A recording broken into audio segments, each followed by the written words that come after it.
In this video, I'm going to give you the answer for this question, and the question is: who was featured on the first cover of Rolling Stone magazine in 1967? Well, now I'll give you the answer for this question. I'll give you the answer for this question, and after that, I'll give you a short explanation about that. And the correct answer for the question is John Lennon, and here is a bit more information about the answer. The inaugural cover of Rolling Stone magazine showcased a picture of John Lennon from his movie How I Won the War.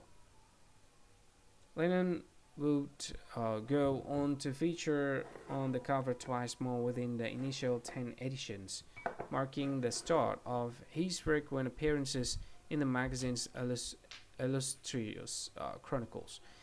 In the first release, the editors clarified that the magazine's name drew inspiration from three influences: Muddy Waters, 1950, blues track Rollin Stones, the legendary rock group the Rollin Stones, and Bob Dylan's timeless hit, Like a Rolling Stone. So that is correct answer for the question, John Lennon. Hi, thank you so much for watching this video. If you find this video is very useful, you can help this channel to grow by subscribing this channel.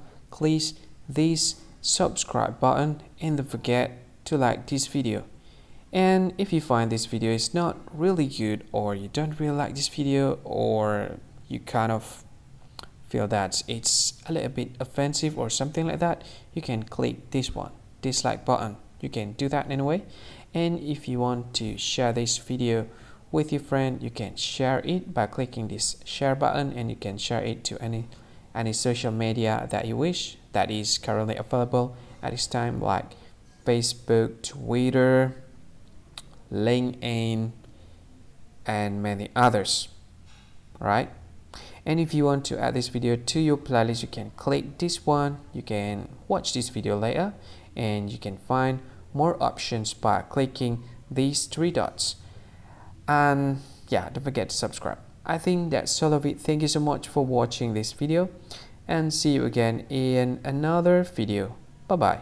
See you again.